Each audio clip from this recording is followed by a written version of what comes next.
বিসমিল্লাহির রহমানির রহিম। পরম করুণাময় ও অসীম দয়ালু আল্লাহর নামে শুরু। ومن أحسن قولا ممن دعا إلى الله وعمل صالحا وقال إنني من المسلمين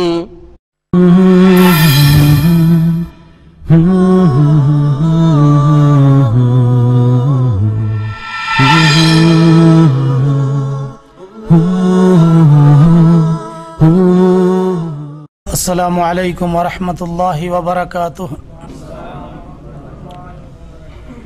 إن الحمد لله نحمده ونستعينه ونستغفره ونعوذ بالله من شرور أنفسنا وسيئات أعمالنا من يهده الله فلا مضل له ومن يضلل فلا هادي له وأشهد أن لا إله إلا الله وحده لا شريك له وأشهد أن محمدا عبده ورسوله صلى الله عليه وسلم تسليما كثيرا إلى يوم الدين. يا أيها الذين آمنوا اتقوا الله حق تقاته ولا تموتن إلا وأنتم مسلمون. يا أيها الناس اعبدوا ربكم الذي خلقكم من نفس واحدة وخلق منها زوجها وبث منهما رجالا كثيرا ونساء واتقوا الله الذي تساءلون به والأرحام إن الله كان عليكم رقيبا. يا أيها الذين آمنوا اتقوا الله وقولوا قولا سديدا يصلح لكم أعمالكم ويغفر لكم ذنوبكم ومن يطع الله ورسوله فقد فاز فوزا عظيما. أما بعد فإن خير الحديث كتاب الله وخير الهدي هدي محمد صلى الله عليه وسلم وشر الأمور محدثاتها وكل محدثة بدعة وكل بدعة ضلالة وكل ضلالة في النار. أعوذ بالله السميع العليم من الشيطان الرجيم. قل إن كنتم تحبون الله فاتبعوني يحببكم الله ويغفر لكم ذنوبكم والله غفور رحيم. عن أنس بن مالك رضي الله عنه قال قال النبي صلى الله عليه وسلم لا يؤمن أحدكم حتى أكون أحب إليه من والده وولده والناس أجمعين. رواه البخاري ومسلم. সমস্ত তার প্রশংসা আল্লাহ রাব্বুল আলামিনের জন্য। সালাত এবং সালাম বর্ষিত প্রিয় নবী মুহাম্মদুর রাসূলুল্লাহ সাল্লাল্লাহু আলাইহি ওয়াসাল্লামের প্রতি। আল্লাহুম্মা সাল্লি আলা আল্লাহুম্মা বারিক আলাইহি। সম্মানিত ভাতৃমণ্ডলী, আজকের আলোচ্য বিষয় হচ্ছে রাসূলুল্লাহ সাল্লাল্লাহু আলাইহি ওয়াসাল্লামকে ভালোবাসুন।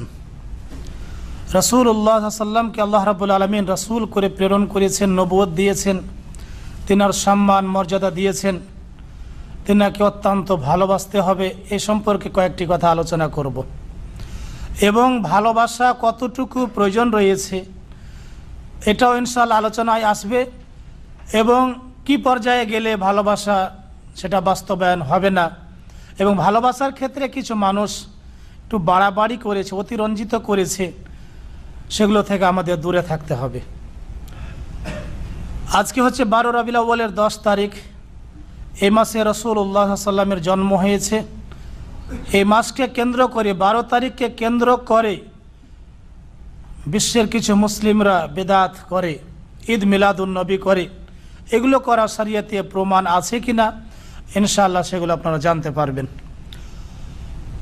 রাসূলুল্লাহ সাল্লাল্লাহু আলাইহি ওয়াসাল্লামকে ভালোবাসতে হবে, এর কিছু প্রমাণ চাই। আপনি আপনার স্ত্রীকে বলছেন যে আমি তোমাকে ভালোবাসি, বা স্ত্রী আপনাকে বলছে যে আমি তোমাকে ভালোবাসি, কিন্তু এর কোনো প্রমাণ পাওয়া যায় না, কথাতে কাজে কর্মে কোনো নমুনা পাওয়া যায় না। তখন একজন স্বামী তার স্ত্রীকে বলে যে তুমি যে আমাকে ভালোবাসছো তার কোনো নমুনা পাওয়া যায় না। ঠিক অনুরূপ এইভাবে স্ত্রী ও স্বামীকে বলে থাকে। তা আপনি যে রাসূলকে ভালোবাসেন এবং আল্লাহ রাব্বুল আলামিনের পরে এই পৃথিবীতে যে ব্যক্তিকে সবচাইতে বেশি ভালোবাসতে হবে তিনি হচ্ছেন নবী মুহাম্মদুর রাসূলুল্লাহ সাল্লাল্লাহু আলাইহি ওয়াসাল্লাম। আপনার ছেলেকে আপনি মহব্বত করেন, ভালোবাসেন, ছেলে বাবাকে ভালোবাসে, আপনি অন্যান্য মানুষকে ভালোবাসেন, এই সমস্ত ভালোবাসার চাইতে সবচাইতে যাকে বেশি ভালোবাসবেন তিনি হচ্ছেন নবী মুহাম্মদুর রাসূলুল্লাহ সাল্লাল্লাহু আলাইহি ওয়াসাল্লাম। আপনি যদি আপনার ছেলের চাইতে বেশি রসুলকে ভালোবাসেন, মেয়ের চাইতে রসুলকে ভালোবাসেন, স্ত্রী চাইতে, বাবা মার চাইতে এবং সমস্ত মানুষের চাইতে বেশি যদি রসুলকে ভালোবাসেন, তাহলে এটাই প্রমাণ করে যে আপনি রাসূলুল্লাহ সাল্লাল্লাহু আলাইহি ওয়াসাল্লামকে ভালোবাসেন। আর যদি রাসূলুল্লাহ সাল্লামের মহব্বত আপনার অন্তরে রয়েছে কিন্তু তার কথা মানেন না, তার দেওয়া নির্দেশ অনুযায়ী জীবনযাপন করেন না, তাহলে সে ভালোবাসার কোনো মূল্য নেই। এই মর্মে একটি হাদিস পেশ করি যে আপনি সবচাইতে বেশি রাসূলকে ভালোবাসবেন। এবং যারা বিদআতি কাজ করে তারাও বলে যে আশিকে রাসূল, রাসূলের প্রেমিক, নাউযুবিল্লাহ মিন যালিক। আল্লাহ এবং তার রাসূলের ক্ষেত্রে ইশক শব্দটা বলা যাবে না, কারণ ইশক শব্দটা বলা হয় প্রেমিক প্রেমিকের ক্ষেত্রে। আল্লাহ রাব্বুল আলামিনের ক্ষেত্রে মুহাব্বত শব্দ বলা যায়, যেমনটি সূরা আল ইমরানের 31 নম্বর আয়াত আল্লাহ বলেছেন। রাসূলের ক্ষেত্রে মুহাব্বতে রাসূল বলা যায়, কিন্তু আশিকে রাসূল, আশিকে ইলাহি, এই কথাগুলো কিন্তু শরীয়তে ভিত্তিহীন এবং এই শব্দগুলো কোরআন এবং হাদিসের মধ্যে পাওয়া যায় না। তাহলে রাসূলকে আপনি ভালোবাসছেন কি বাসেন না, এর প্রথম প্রমাণ হচ্ছে যে আপনি সবচাইতে বেশি তাকে ভালোবাসছেন। এই মর্মে একটি হাদিস সহিহ বুখারীর পেশ করি। আনাস বিন মালিক রাদিয়াল্লাহু তাআলা আনহু বলেন, আনাস বিন মালিক রাদিয়াল্লাহু তাআলা আনহু যিনি রাসূলুল্লাহ সাল্লাল্লাহু আলাইহি ওয়াসাল্লামের 10 বছর খিদমত করেছেন, তিনি এই হাদিসের বর্ণনাকারী। তিনি বলছেন যে নবী মুহাম্মদুর রাসূলুল্লাহ সাল্লাল্লাহু আলাইহি ওয়াসাল্লাম বলেছেন, লা ইউমিনু আহাদুকুম হাত্তা আকুনা হাব্বা ইলাইহি মিন ওয়ালিদিহি ওয়া ওয়ালাদিহি ওয়ান নাসি আজমাইন। তোমাদের কোনো ব্যক্তি অতক্ষণ পর্যন্ত পরিপূর্ণ মুমিন হতে পারবে না যতক্ষণ পর্যন্ত সে ভালোবাসবে না তার বাবার চাইতে, তার ছেলের চাইতে এবং সারা পৃথিবীর মানুষের চাইতে। সবচাইতে বেশি যখন ভালোবাসা হবে আপনার রসুলের সাথে, তখনই আপনি প্রকৃত মুমিন হতে পারবেন, খাঁটি মুমিন হতে পারবেন। আর যদি এই ভালোবাসায় ঘাটতি থাকে তাহলে আপনার ঈমানের মধ্যেও ঘাটতি রয়েছে।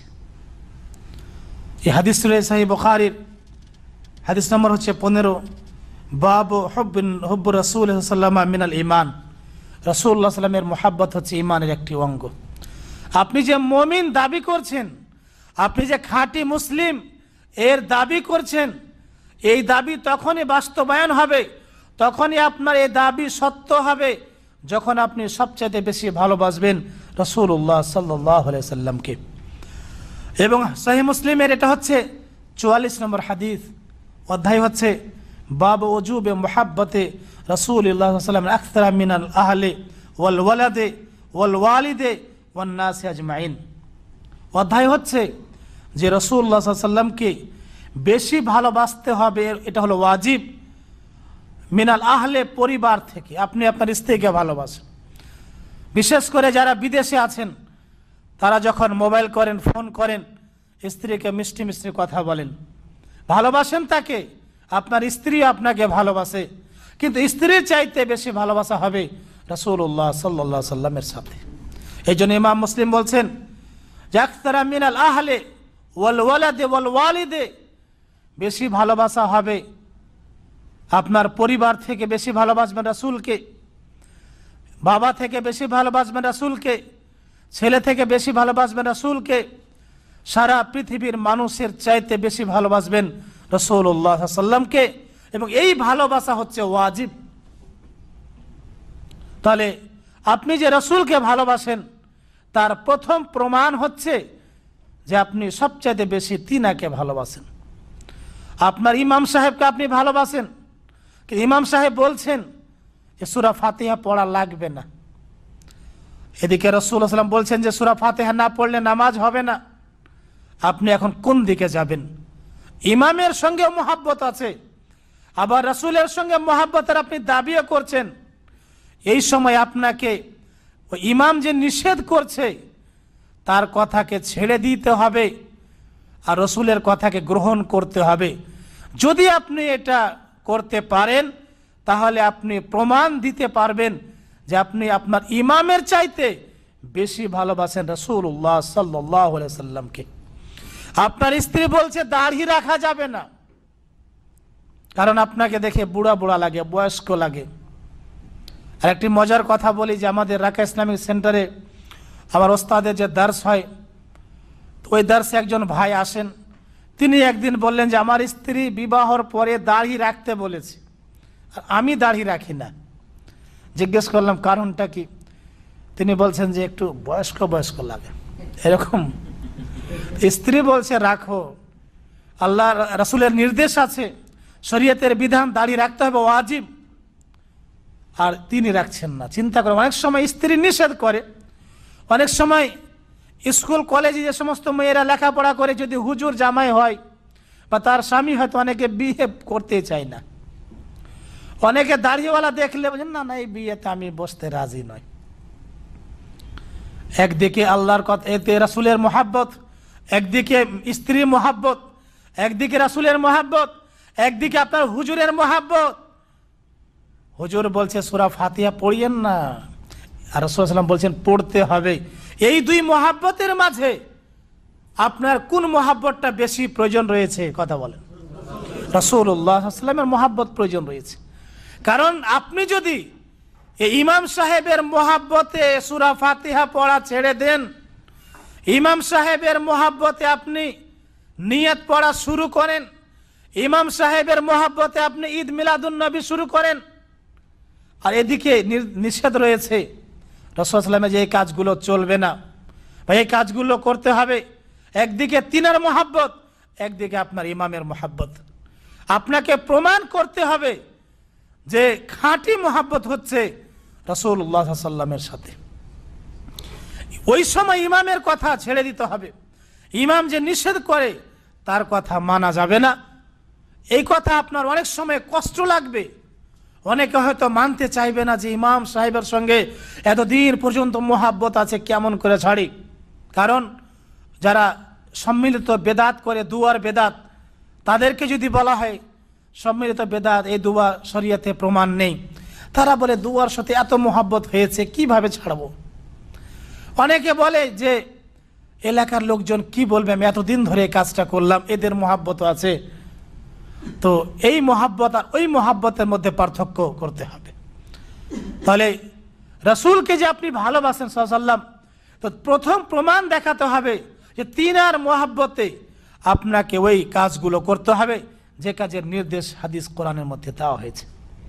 রাসূলুল্লাহ সাল্লাল্লাহু আলাইহি ওয়াসাল্লামের মহাব্বতের আরেকটি আলামত হচ্ছে, আরেকটি চিহ্ন হচ্ছে যে তিনার অনুসরণ করতে হবে, ইত্তেবা করতে হবে, তিনার আনুগত্য করতে হবে। আপনার প্রতি এটা ওয়াজিব যে আপনি আনুগত্য করবেন রাসূলুল্লাহ সাল্লাল্লাহু আলাইহি ওয়াসাল্লামের। রাসূলের মহাব্বতের দাবি হচ্ছে যে তিনার ইত্তেবা অনুসরণ করতে হবে, তিনি এবং সর্বক্ষেত্রে ইত্তেবা করতে হবে, অনুসরণ করতে হবে সর্বক্ষেত্রে। শুধু আপনি ব্যবসার ক্ষেত্রে নিলেন আনুগত্য, নামাজের ক্ষেত্রে নিলেন, অন্যান্য ক্ষেত্রে আপনি বাদ দিলেন, তাহলে আপনি যে রসুলকে ভালোবাসেন এই প্রমাণ দিতে পারবেন না। অতএব সর্বক্ষেত্রে ফি জামিল আহওয়াল, প্রত্যেকটা ক্ষেত্রে আপনাকে আনুগত্য করতে হবে, ইত্তেবা করতে হবে রাসূলুল্লাহ সাল্লাল্লাহু আলাইহি ওয়াসাল্লামের। ইত্তেবা যখন করবেন তখন আপনি রাসূল যা করেছেন সেটাই করবেন, যেইভাবে করেছেন সেইভাবেই করবেন, তাহলে আপনি রাসূলের ইত্তেবা করলেন, অনুসরণ করলেন। আর যখন আপনি অনুসরণ করবেন, ইত্তেবা করবেন, তখনই প্রমাণ হবে যে আপনি রাসূলকে ভালোবাসেন। কারণ কবি বলছেন লাউ কানা হুব্বুকা সাদিকান লাআতাতাহু, যদি তোমার মুহাব্বত ভালোবাসা সত্য হয় তাহলে অবশ্যই তুমি তার আনুগত্য করবে। ইন্নাল মুহিব্বা লিমান ইউহিব্বু মুতিউ, কারণ একজন মুহাব্বতকারী যাকে মোহাব্বত করে তার আনুগত্য করে। বুঝতে পেরেছেন? স্কুল কলেজে অবৈধ যে মোহাব্বত ছাত্র ছাত্রীর মাঝে হয়ে যায়, ছাত্রী তাকে যে কথাগুলো বলে সেইভাবে সে কথাগুলো সে ফলো করে। তাকে যদি বলে যে টিউ শার্ট পরতে হবে, সেটাই পরবে। তাকে যদি বলে জুব্বা পরতে, সেটাই পরবে। বলা হয় তাকে যে জুব্বায় পাঞ্জাবি পরতে, সেটাই পরবে। কারণ তার মাহবুবা বলে দিয়েছে, সে যাকে ভালোবাসে সে বলে দিয়েছে যে এইটাই তোমাকে ফিটফাট লাগে, মানাই। আরেকটা উদাহরণ দিই, যে আপনার স্ত্রীকে আপনি খুব মোহাব্বত করছেন, তিনি বলছেন যে আপনি একটু জুব্বা পরেন, একটু সেমাকটা মাথায় দেন, আর আপনি বলছেন একটু জুব্বা পরলে ভারী লাগে, সেমাকটা মাথায় দিতে ভারী লাগে। দেখা যাবে যে আস্তে আস্তে মোহাব্বত কমে যাবে। কারণ কি? তিনি চাচ্ছেন আর আপনি তাকে চাচ্ছেন না। তখনই বলবে আপনার স্ত্রী যে আমাকে মনে হয় তুমি মোহাব্বত করো না, ভালোবাসো। আপনি বলবেন তোমাকে খুব ভালোবাসি, সে আপনাকে বলবে যে কই ভালোবাসছো, ভালোবাসার প্রমাণ তো পাওয়া যায় না।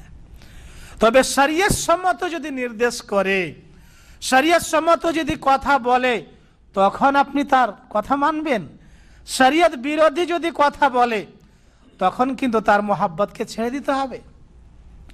এই জন্য বলা হয়েছে যে মোহাব্বত করেন আপনি রাসূলুল্লাহ সাল্লাল্লাহু আলাইহি ওয়াসাল্লামকে, তার দ্বিতীয় প্রমাণ হচ্ছে যে আপনি জীবনের প্রত্যেকটা ক্ষেত্রে তার ইত্তেবা করবেন, অনুসরণ করবেন।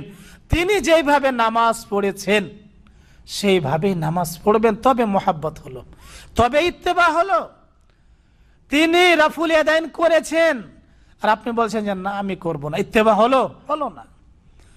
তিনি বলেছেন আল্লাহু আকবার বলে নামাজ শুরু হবে, আপনি বলছেন যে না ইন্নী ওয়াজ্জাহাতু দিয়ে যায় নামাজে দাঁড়িয়ে এটা নিয়ত পড়তে হবে, এই অনুসরণ হলো না। কারণ এবং আরেকটা কথা মনে রাখতে হবে যে আপনাকে সর্বক্ষেত্রে অনুসরণ করতে হবে রাসূলুল্লাহ সাল্লাল্লাহু আলাইহি ওয়াসাল্লামের এই নির্দেশ মহান আল্লাহ রাব্বুল আলামিন দিয়েছেন। এই নির্দেশ মানুষের নির্দেশ নয়, এই নির্দেশ হচ্ছে আল্লাহ রাব্বুল আলামিনের। এবং আল্লাহ রাব্বুল আলামিনকে যদি আপনি ভালোবাসতে চান, আল্লাহর মোহাব্বত অর্জন করতে চান, এবং প্রত্যেক ব্যক্তি চাইবে যে আল্লাহ রাব্বুল আলামিনকে আমি ভালোবাসবো, কারণ এর ফায়দা রয়েছে, উপকার রয়েছে। আল্লাহকে ভালোবাসলে আপনাকে আল্লাহ ভালোবাসবে, আপনার জীবনের গুনাহগুলিকে মাফ করবে। তবে একটি শর্ত আল্লাহ রাব্বুল আলামিন লাগিয়ে দিয়েছেন, আপনার জন্য শর্ত লাগিয়ে দিয়েছেন। সূরা আল ইমরান পড়েন, এই সূরার 31 নম্বর আয়াতটা পড়েন। আল্লাহ রাব্বুল আলামিন বলেন কুল ইন কুনতুম তুহিব্বুনাল্লাহ ফাত্তাবিউনি ইউহিব্বুকুমুল্লাহ। কুল মানে আপনি বলুন। এই নির্দেশ হচ্ছে আল্লাহ রাব্বুল আলামিনের পক্ষ থেকে নবী মুহাম্মদুর রাসূলুল্লাহ সাল্লাল্লাহু আলাইহি ওয়াসাল্লামের জন্য। ইন কুনতুম তুহিব্বুনাল্লাহ, তোমরা যদি আল্লাহকে মোহাব্বত করো, আল্লাহকে ভালোবাসো, ফাত্তাবিউনি, আমার ইত্তেবা করো, অনুসরণ করো। এটা শুধু কি হজের ক্ষেত্রে, শুধু কি নামাজের ক্ষেত্রে না, সার্বিক ক্ষেত্রে। হ্যাঁ, আপনি নামাজে রাসূলের অনুসরণ করছেন, কিন্তু কিছু কিছু ক্ষেত্রে আপনি অনুসরণ করছেন না। যেমন মাগরিবের নামাজ 3 রাকাত আপনি 3ই পড়ছেন, এশারের নামাজ ফরজ 4 রাকাত 4ই পড়ছেন, ফজরে 2 রাকাত ফরজ 2 পড়ছেন। এইভাবে আপনি অনুসরণ করছেন ঠিক, কিন্তু এই অনুসরণে পুরোপুরি হয় না। কোন জায়গাতে হয় না?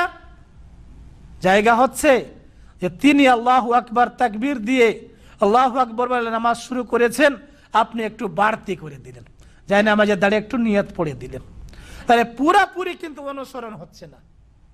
এবং আরেকটি কথা মনে রাখেন যে এই অনুসরণ করতে হবে প্রত্যেকটা ক্ষেত্রে। এই নির্দেশ কিন্তু মানুষের দেওয়া নয়, এই নির্দেশ হচ্ছে মহান আল্লাহ রাব্বুল আলামিনের। আল্লাহ বলছেন কুল ইন কুনতুম তুহিব্বুনাল্লাহ ফাত্তাবিউনি ইউহিব্বুকুমুল্লাহ ওয়া ইয়াগফির লাকুম যুনুবাকুম ওয়াল্লাহু গফুরুর রহিম।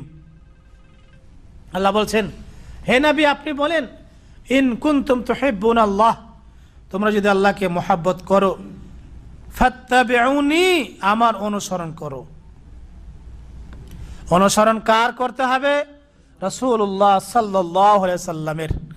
আপনার জীবনের আইডিয়াল নমুনা।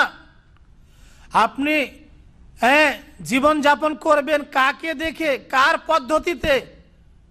তিনি হচ্ছেন রাসূলুল্লাহ সাল্লাল্লাহু আলাইহি সাল্লাম। আল্লাহ বলছেন, লাকাদ কানা লাকুম ফি রাসূলিল্লাহি উসওয়াতুন হাসানা, নিশ্চয় তোমাদের জন্য রাসূলের জীবন হচ্ছে উত্তম আইডিয়াল নমুনা। আর এই আয়াত আল্লাহ বলছেন, ফাত্তাবিউনি, আমার ইত্তেবা করো, অর্থাৎ রাসূলুল্লাহ সাল্লাল্লাহু আলাইহি সাল্লামের ইত্তেবা অনুসরণ করো। এই অনুসরণ করলে এতে আপনি প্রমাণ করতে পারবেন যে আপনি রাসূলকে ভালোবাসেন। কারণ আজকে বিশেষ করে এই মাসে অনেক মানুষে বলে যে আমি রাসূলকে খুব মহব্বত করি, সারা বছর খবর নেই, 5 ওয়াক্ত নামাজে খবর নেই, কিন্তু এই মাস যখনই শুরু হয়, সবুজ রঙের পতাকা নিয়ে গাড়িতে, বাড়িতে, সাইকেলে, বাইকে, এমনকি হাতেও নিয়ে বেড়াই, যারা দাবি করে যে আমরা মহব্বত করি। শুধু এই মাসে এত বেশি মহব্বত, অন্য মাসে বেশি মহব্বত নয়। এই মহব্বত যদি নাজাতের মাধ্যম হতো, এই মহব্বত করে যদি একজন ব্যক্তি জান্নাতে যেতে পারত, তাহলে আবু লাহাবও জান্নাতে যাবে। কারণ আবু লাহাবকে যখন সংবাদ দিয়েছিল তার দাসী, তোমার ভাতিজার জন্ম হয়েছে, তার নাম রাখা হয়েছে মোহাম্মদ এবং আহমদ, আবু লাহাব সে সময় এত খুশি হয়েছিল, এত আনন্দিত হয়েছিল যে তার দাসীকে বলেছিল, এই শুভ সংবাদ দেওয়ার কারণে তোমাকে আমি আজাদ করে দিলাম, মুক্ত তুমি, আর তোমাকে আমার গোলামি চাকর করতে, মানে গোলামি করতে হবে না, আমার দাসত্ব করতে হবে না, আমার বাড়ির খিদমত কিছুই করতে হবে না, তুমি আজকে থেকে স্বাধীন হয়ে যাও। কেন বলেছিল? শুধু রাসূলুল্লাহ সাল্লাল্লাহু আলাইহি ওয়াসাল্লাম জন্মের মোহাব্বতে, জন্ম হয়েছে ভাতিজা, এই খুশিতে আবু লাহাব ওই দাসীকে আজাদ করে দিয়েছিল। এটাই প্রমাণ করে যে শুধুমাত্র এই মাসে ঈদ মিলাদুন নবী করে যথেষ্ট হতো, আর এরা যদি জান্নাতে যেত তাহলে এই মোহাব্বত করে আবু লাহাবও জান্নাতে যেত। কিন্তু আবু লাহাব কি জান্নাতে গিয়েছে? আবু লাহাব জান্নাতে কখনো প্রবেশ করতে পারবে না। সম্মানিত ভাতৃমণ্ডলী, এই আয়াত দ্বারা প্রমাণ করে, যে আয়াতটি একটু আগে পড়েছিলাম সূরা আল ইমরানের, আল্লাহ রাব্বুল আলামিন বলেন, ফাত্তাবিউনি, ইত্তেবা হবে কিভাবে? তিনার পিছনে পিছনে, সামনেও যাওয়া যাবে না, অনেক পিছনেও থাকা যাবে না, সাথে সাথে ইত্তেবা। তাহলে প্রমাণ করতে পারবেন যে আপনি অনুসরণ করছেন। আর এই রাসূলের অনুসরণ ইত্তেবা করলে এতে আপনার জন্য দুটা লাভ রয়েছে। ইউহিব্বুকুমুল্লাহ, আল্লাহ তোমাদেরকে ভালোবাসবেন।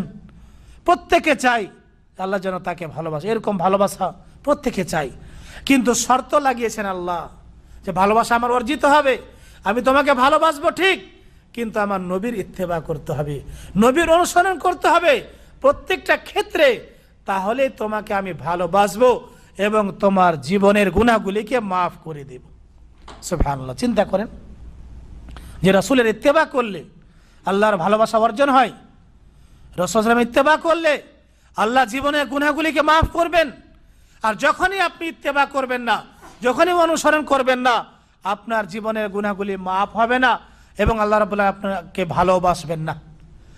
এবং আপনি যখন রাসূলের ইত্তেবা করবেন না, তখনই প্রমাণ হবে যে আপনি রাসূলকে ভালোবাসেন না। অতএব রাসূলকে ভালোবাসার দ্বিতীয় নমুনা হচ্ছে যে আপনি জীবনের প্রত্যেকটা ক্ষেত্রে রাসূলের অনুকরণ করবেন। অনেক মানুষ বলে যে আমি রাসূলকে ভালোবাসি বটে, কিন্তু শাবান মাসে 15 তারিখে একটা রোজা রাখি, শবে বারাতের রোজা, এবং সেই দিন আমরা হালুয়া তৈরি করি। এই কাজ করে, এই কাজ কি ভালোবাসা প্রমাণ করে? না, কখনো নয়। কারণ রাসূলুল্লাহ সাল্লাল্লাহু আলাইহি ওয়াসাল্লাম বলেছেন, মান আমিলা আমালান লাইসা আলাইহি আমরুনা ফাহুয়া রাদ্দুন, কোন ব্যক্তি এমন একটি আমল করলো যে আমলের পদ্ধতি, তরিকা আমার শরীয়তের সঙ্গে মিল হয় না, যেই পদ্ধতিতে আপনি রোজা রাখলেন, যেই পদ্ধতিতে আপনি নামাজ পড়লেন, সেই পদ্ধতি যদি রাসূলের পদ্ধতির সাথে মিল না হয়, ফাহুয়া রাদ্দুন, সেটা হচ্ছে বাতিল, সেটাকে ছেড়ে দিতে হবে। সহিহ মুসলিমের 1718 নম্বর হাদিস। তাহলে রাসূলুল্লাহ সাল্লাল্লাহু আলাইহি ওয়াসাল্লামের ভালোবাসার 2 নম্বর আলামত আমরা আজকে জানতে পারলাম, যে আপনার জীবনের প্রত্যেকটা আমল, প্রত্যেকটা কাজ হবে রাসূলের অনুসরণে। তিন নম্বর হচ্ছে মোহাব্বতের আলামত তাযীমুহু ওয়া তাওকীরুহু বিল কলবে ওয়াল লিসানে ওয়াল জাওয়ারিহ। রাসূলের সম্মান করবেন, তার শ্রদ্ধা করবেন, বিল কলবে হৃদয় দিয়ে, মন দিয়ে, ওয়াল লিসানে এই মুখের মাধ্যমে, ওয়াল জাওয়ারিহ অঙ্গ প্রত্যঙ্গের মাধ্যমে। তিনটা কথা এখানে আছে। রাসূল সাল্লাল্লাহু আলাইহি ওয়াসাল্লামের ভালোবাসার 3 নম্বর আলামতে 3টি কথা আছে। রাসূল সাল্লাল্লাহু আলাইহি ওয়াসাল্লামকে আপনি ভালোবাসবেন অন্তর দিয়ে। মৌখিক ভালোবাসায় কোনো ফায়দা নেই, কথার সাথে যদি কাজের মিল না হয় তাহলে আপনার এই কথার মূল্য নেই। আপনি আপনার দোকানে লিখেছেন যে এখানে 1 নম্বর বগুড়ার দই পাওয়া যায়, বগুড়ায় বেশি দই পাওয়া যায় নাকি? বগুড়ায় দই বেশি পাওয়া যায়, ভালো দই পাওয়া যায়, কিন্তু দেখা গেল দোকানের ভিতরে 1 নম্বর দই নাই। সাইনবোর্ডে লেখা আছে 1 নম্বর মাল পাওয়া যায়। অথবা এখানে মনে করেন এদেশে পান্ডা আছে, বিভিন্ন মার্কেট আছে, সেই মার্কেটে লেখা আছে এখানে 1 নম্বর মাল পাওয়া যায়, ভিতরে দেখেন যে মাল 1 নম্বর নয়। মাছ কিনতে গিয়েছেন, গোস্ত কিনতে, মাংস কিনতে গিয়েছেন, গোস্ত আর মাংস নিয়ে ঝামেলা হয়। ওই পারের লোক বলে গোস্ত আর এই পারের লোক বলে মাংস। যারা ইন্ডিয়ার বাঙালি এরা বলে মাংস, বাংলাদেশের যারা বাঙালি এরা বলে গোস্ত, নাকি? তো এই জন্য আমি 2টা শব্দ ব্যবহার করছি যাতে ঝগড়া না লাগে। তো দোকানে লেখা আছে যে এখানে 1 নম্বর গোস্ত মাংস পাওয়া যায়, ভিতরে গিয়ে দেখছেন যে না 2 নম্বরই মাল। এখানে 1 নম্বর মাছ পাওয়া যায়, কিন্তু ভিতরে গিয়ে দেখছেন 2 নম্বর। তাহলে এই লোকের লেখার সাথে মালের কাজের কি মিল হলো? হলো না। আপনি মুখে বলছেন খুব ভালোবাসছি, তোমার ছাড়া আমি বাঁচতে পারবো না, হ্যাঁ হ্যাঁ, আর যে যাকে ভালোবাসে যত দূরে থাকে ততই তার ব্যথা লাগে। যারা হয়তো বিদেশে আছেন, যারা বিয়ে শাদী করেছেন নতুন নতুন, এরা বুঝতে পারছেন যে অন্তরে কত ব্যথা লাগে যখনই কথা মনে পড়ে, যাহারে কি করছে সেদিকে, হ্যাঁ, সকালে বিকালে সবসময় মনে পড়ে। এই জন্য একটু যোগাযোগ রাখার দরকার আছে, নাকি? হোম মিনিস্টারের সঙ্গে যোগাযোগ রাখবেন। কয়েকদিন আগে দুবাই থেকে একজন ভাই অডিও পাঠালো যে আমি এত দাওয়াতে কাজ করি শেখ, যে বাড়িতে যোগাযোগ করার সময় পাই না। তা আমি বললাম যে ভাই, দাওয়াতি কাজ তো আপনার লাগবে, ঠিক আছে, কিন্তু আপনি আগে বাড়ির সাথে যোগাযোগ রাখবেন, ফোন করবেন সকালবেলা 2বার 4বার 5বার অন্তত ফোন করবেন। পরে বললেন যে ঠিক আছে আজকে থেকে আমল করব। তো আপনার দাওয়াতি কাজও লাগবে, কিন্তু যাকে বাড়িতে রেখেছেন তার সঙ্গে যোগাযোগ লাগবে, নাকি? তাকে বলছেন যে তোমাকে খুব ভালোবাসি গো, কিন্তু 2 মাস তোমাকে আর ফোন করব না। সে কি বলবে? এই ভালোবাসার কোনো প্রয়োজন নাই, আছে? প্রয়োজন নাই। তা রাসূলকে আপনি ভালোবাসবেন অন্তর দিয়ে।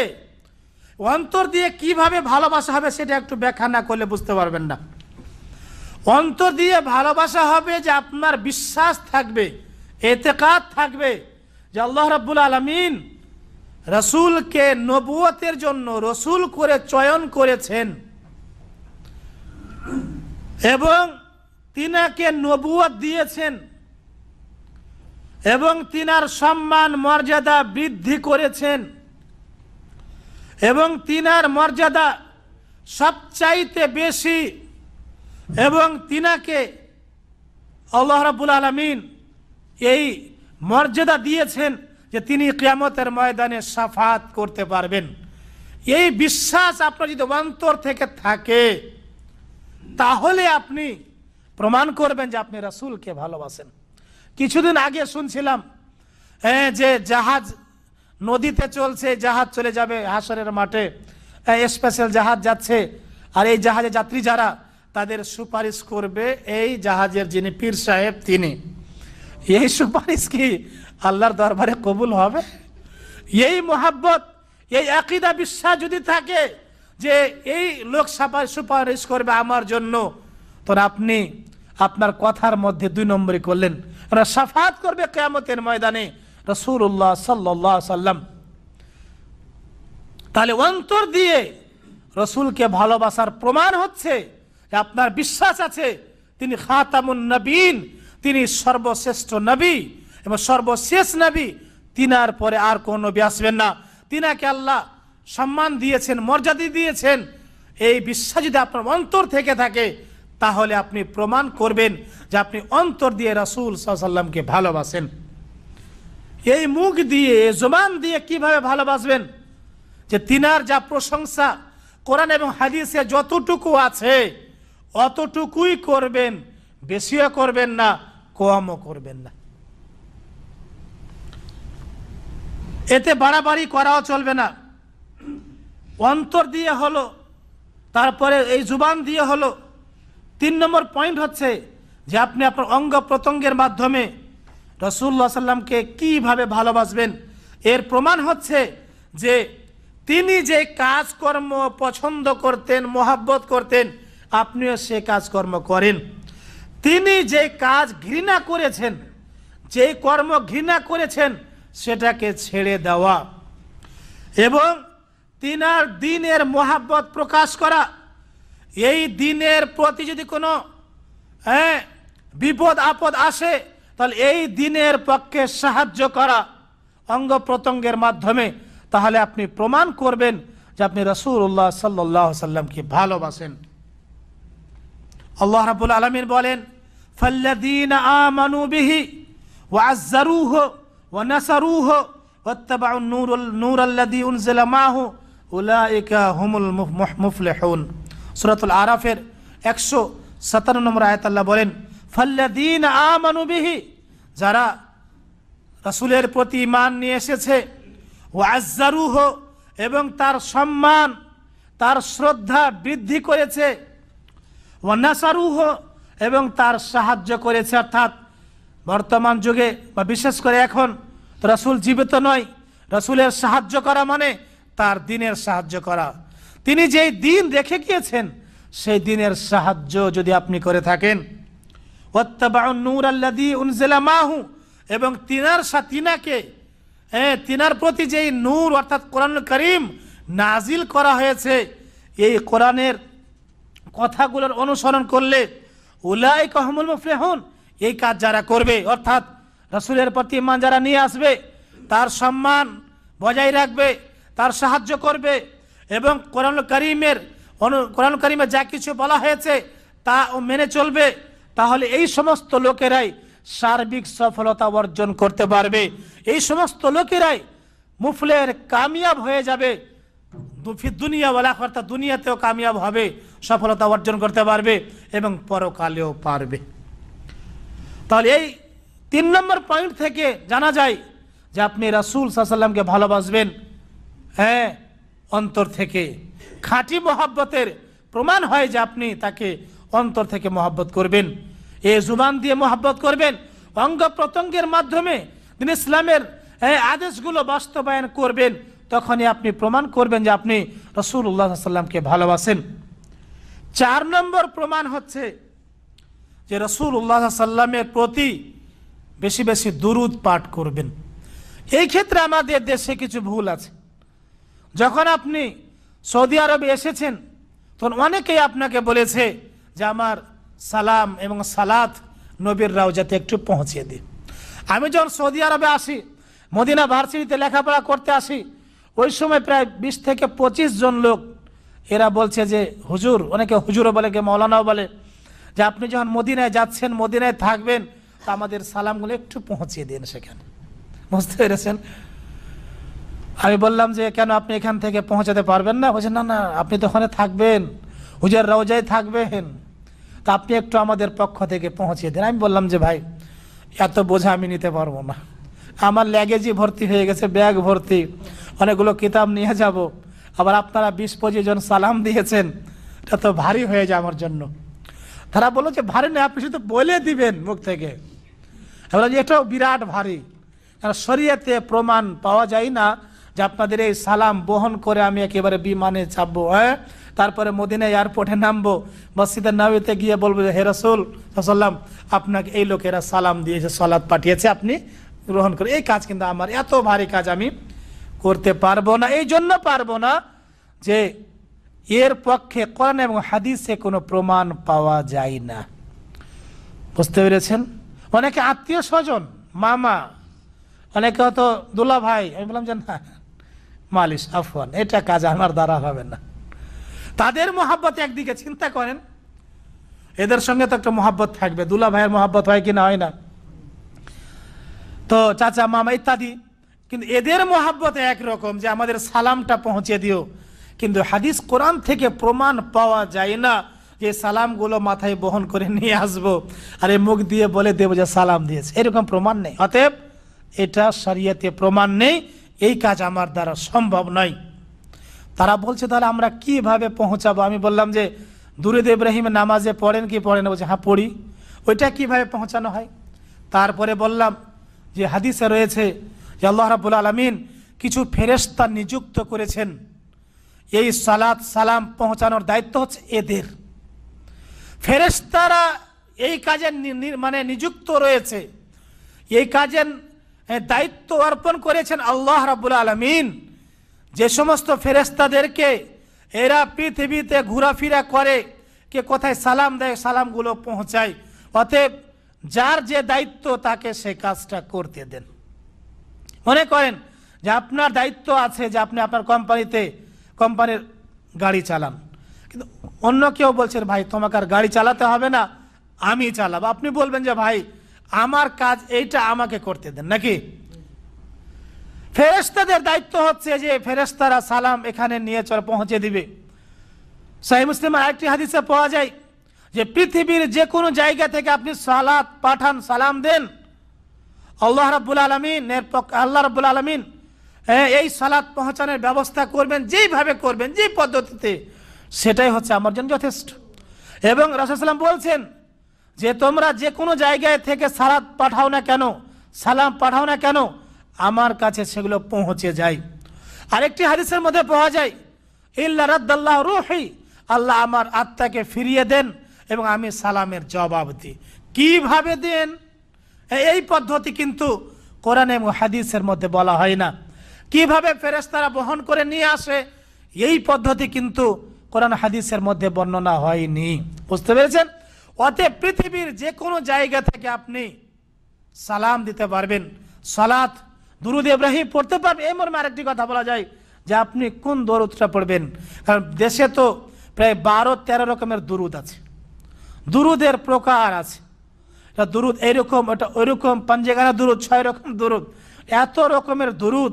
সে দুরুদগুলো মুখস্থ করতে গিয়ে আসল যে দুরুদ ইব্রাহিম আছে সেটাই মানুষ ভুলে যায়। এবং এখানে আরেকটা ভুল করে যে কিছু মানুষ যখনই রাসূলের নাম শুনে এরকম এই সিস্টেমটা করে, তাদের জিজ্ঞেস করা হয় ভাই আপনি এই কাজ করেন কেন? বলছে মহব্বতে করি, কারণ নাম শুনেছি এই জন্য চুমো দিলাম, এখানে আবার চোখে মুখে লাগাই। চিন্তা করেন এই প্রমাণ, এই যে কাজ, এটা কিন্তু শরীয়তের মধ্যে নেই। কোরআন এবং হাদিসের কোনো জায়গায় প্রমাণ নেই যে আপনি রাসূল সাল্লাল্লাহু আলাইহি ওয়াসাল্লামের নাম শোনার পর এই কাজ করবেন। এখানে আরেকটু বাড়তি কাজ করে যে অনেকে বসে থাকে, যখন রাসূলের নাম শুনে চট করে দাঁড়িয়ে যায়, কিয়াম করে। আরো কিছু মুসল্লিদের দেখা যায় যে ফরজ নামাজ পড়ার পরে দক্ষিণ দিকে মুখ করে আর কিছু কিছু মানে শব্দ বলে, তাদের পাশে দাঁড়ালে বলে তারা ইয়া নবী সালাম, ইয়া রাসূল সালাম, এই কথাগুলো তারা বলে। চিন্তা করেন এই সালাত এবং সালাম এইভাবে পাঠানোর পদ্ধতি শরীয়তের মধ্যে কি রয়েছে? না, কখনো নয়। এবং বেশি বেশি দুরূদ পড়বেন জুমার দিনে, জুমার দিনে বেশি বেশি আপনি দুরূদ ইব্রাহিমিটা পাঠ করবেন। কোয়ালিটি হবে আসল কোয়ালিটি, মেড ইন চাইনা দুরূদ, মেড ইন থাইল্যান্ডি দুরূদ, এই দুরূদগুলো চলবে না। মেড ইন জাপানি, অর্থাৎ রাসূল সাল্লাল্লাহু আলাইহি ওয়াসাল্লামের পক্ষ থেকে যে দুরূদ ইব্রাহিমি পাওয়া গেছে, যেই দুরূদ ইব্রাহিমি আমরা নামাজে পাঠ করি, সেই দুরূদ ছাড়া অন্য কোনো দুরূদ পাঠ করা যাবে না। সাহাবারা জিজ্ঞেস করেছিলেন যে আমরা তো আপনার সালামটা বুঝতে পারছি যে এইভাবে সালাম দিতে হয়, কিন্তু কাইফা নুসাল্লি আলাইকা ইয়া রাসূলুল্লাহ, আপনার প্রতি আমরা দুরূদ কিভাবে পাঠ করব? রাসূলুল্লাহ সাল্লাল্লাহু আলাইহি ওয়াসাল্লাম বলেছিলেন, তাদেরকে শিক্ষা দিয়েছিলেন যেই শিক্ষাটা, যেই দুরূদে নামাজে পড়তে হয়, আল্লাহুম্মা সাল্লি ওয়া বারিক আলাইহি, যে পুরো দুরূদ এটা, এই দুরূদটা আপনাকে পাঠ করতে হবে। আল্লাহ রাব্বুল আলামিন বলছেন ইন্নাল্লাহা ওয়া মালাইকাতাহু ইউসাল্লুনা আলান নবী, নিশ্চয় আল্লাহ রাব্বুল আলামিন যখন সালাত আল্লাহর পক্ষ থেকে হবে। এখানে আরেকটি কথা বলে দিই যে আল্লাহ রাব্বুল আলামিন তার রাসূলের সম্মান মর্যাদা বৃদ্ধি করেছেন এবং তিনার প্রতি রহমত পাঠান, তিনার প্রতি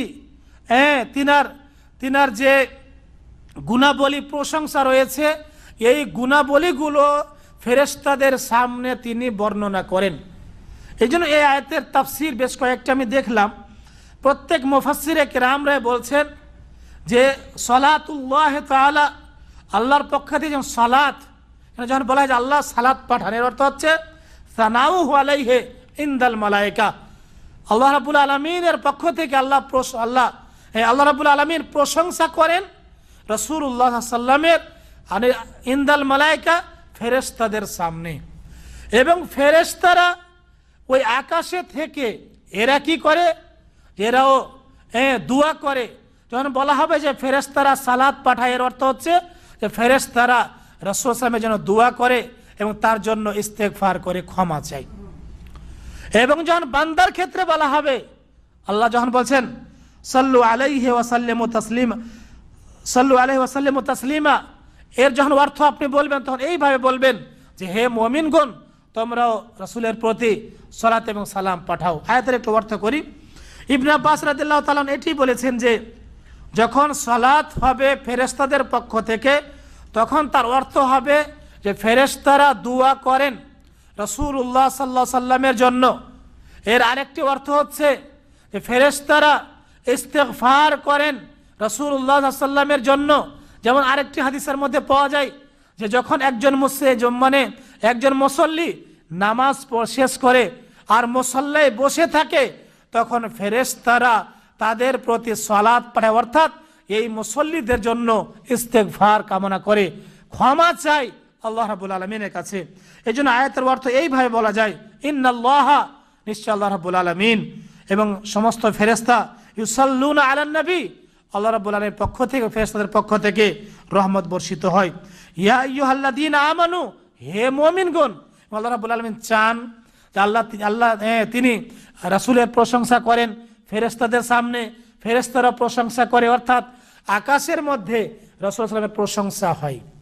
আল্লাহ চাচ্ছেন যে হে পৃথিবীর মুমিন মুসলিম, যখন আমার রাসূলের প্রশংসা আকাশে হয়, আমি প্রশংসা করি, ফেরেশতারা প্রশংসা করে, অতএব হে মুসলিম মুমিনগণ, তোমরাও জমিনে রাসূল সাল্লাল্লাহু আলাইহি ওয়াসাল্লামের প্রশংসা করো, তার কাছে দুরূদ সালাত এবং সালাম প্রেরণ করো। এই জন্য আল্লাহ রাব্বুল আলামিন বলছেন ইয়া আইয়ুহাল্লাযীনা আমানু, হে মুমিনগণ, সাল্লু আলাইহি, তার প্রতি দুরূদ পাঠাও, ওয়া সাল্লিমু তাসলিমা, এবং সালাম পাঠাও। সালাম তো বুঝতে পারছেন, আর দুরূদের যে ব্যাখ্যাটা দিলাম, এবং সাহাবারা প্রশ্ন করেছিলেন যে দুরূদ আমরা সালাত কিভাবে পাঠাবো, তখন রাসূল সাল্লাল্লাহু আলাইহি ওয়াসাল্লাম বলেছিলেন যে সালাত, এই দুরূদ হচ্ছে যে দুরূদটা দুরূদ ইব্রাহিমি, যে দুরূদটা নামাজে পড়া হয়, এই দুরূদটা আপনি প্রেরণ করবেন, পাঠাবেন।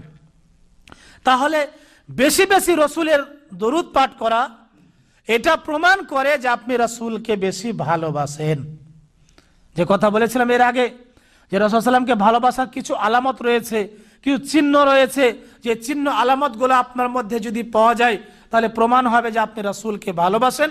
তার একটি প্রমাণ হচ্ছে যে আপনি বেশি বেশি রাসূল সাল্লাল্লাহু আলাইহি ওয়াসাল্লামের প্রতি দরুদ এবং সালাত পাঠান।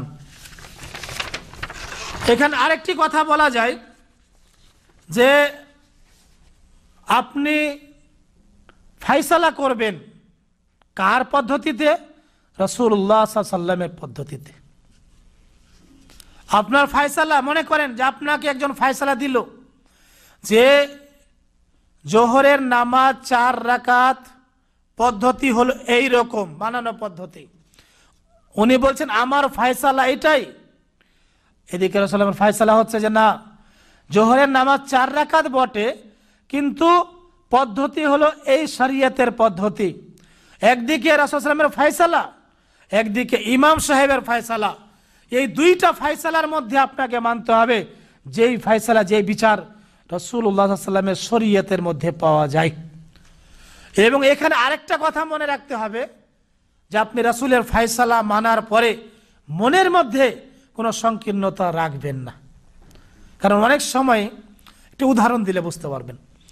যে আমি এক মসজিদে বক্তব্য দিলাম, দেওয়ার পরে বললাম যে সূরা ফাতিহা পড়তে হবে, না হলে নামাজ হবে না। এর পক্ষে বেশ কয়েকটি দলিলও দিলাম।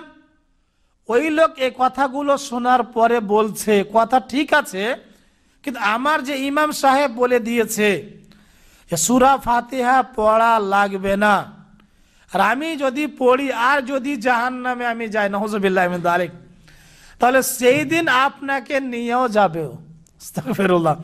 আমি বললাম যে আপনি কি রাসূলের কথা বিশ্বাস করেন না? না, আপনিও হুজুর, উনিও হুজুর। আমরা দেখেন আমার কথার পিছনে দলিল আছে কিনা। তিনি মানতে পারছেন না, কষ্ট লাগে। যারা হয়তো শুদ্ধ নামাজ পড়েননি, যখন তাদেরকে শুদ্ধ নামাজ বলা হয়, রাসূলের পদ্ধতি বলা হয়, তখন খুব কষ্ট লাগে, খুব কষ্ট লাগে। মানতে চায় না যে এটা আমরা এতদিন থেকে কাজ করলাম, হ্যাঁ আজকে বলছেন যে এই পদ্ধতি।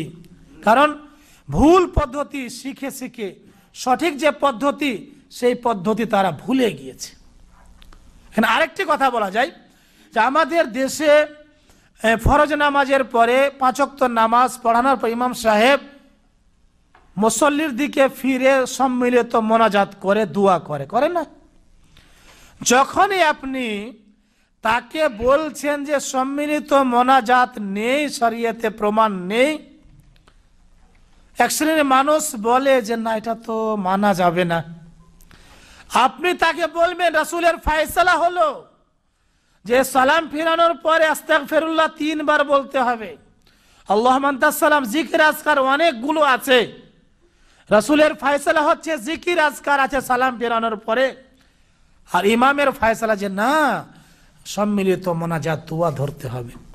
তো এখানে আপনি কোন ফয়সালাটা গ্রহণ করবেন? কোনটা? ইমাম সাহেবের এই বেদাতি ফয়সালা গ্রহণ করবেন, না রাসূল সাল্লাল্লাহু আলাইহি ওয়াসাল্লামের সুন্নতি ফয়সালা গ্রহণ করবেন? কোনটা গ্রহণ করবেন? রাসূলুল্লাহ সাল্লাল্লাহু আলাইহি ওয়াসাল্লামের। এবং যখন আপনি রাসূলের ফয়সালা গ্রহণ করবেন, আপনার মনে যেন এই কথা না থাকে যে এটা হবে কি হবে না, এটা ঠিক আছে না ভুল আছে, হ্যাঁ, এরকম যেন কোনো সংকীর্ণতা যেন আপনার মনে না থাকে, কোনো সন্দেহ না থাকে।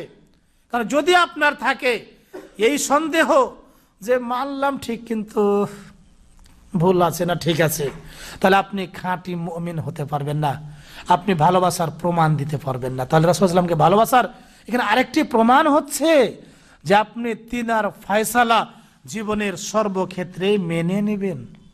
কষ্ট লাগে, কারণ কষ্ট লাগে কেন? আমাদের দেশে সঠিক ইসলামের সাথে কিছু কিছু ভেজাল ঢুকে গিয়েছে। আপনাকে বলছেন যে রাসূলের ফয়সালা যে শবে বারাতে একটি রোজা চলবে না, বলছে ইমাম সাহেবের ফয়সালা যে একটা রোজা রাখতে হবে। চিন্তা করেন, তাহলে এই দুই ফয়সালার মধ্যে আপনাকে দেখতে হবে যে কোন ফয়সালার কথা আল্লাহ বলেছেন এবং কোন ফয়সালা মানলে আপনি খাঁটি মুমিন হতে পারবেন। এই মর্মে একটি দলিল আপনাদের সামনে পেশ করি। আল্লাহ রাব্বুল আলামিন বলেন, ফালা ওয়া রাব্বিকা, তোমার রবের কসম, লা ইউমিনুনা, তারা মুমিন হতে পারবে না। কতক্ষণ পর্যন্ত? যতক্ষণ পর্যন্ত তারা নিজের মতভেদের ব্যাপারে তোমার ফয়সালা গ্রহণ করবে না। হাত্তা ইউহাক্কিমুকা ফীমা শাজারা বাইনাহুম, আই ফীমা ইখতালাফা। মতনক্য হতে পারে, হ্যাঁ, কিন্তু মতনক্য হওয়ার পরে আপনার পরিচয় এটাই হবে যে আপনি সঠিকটা মেনে নেবেন।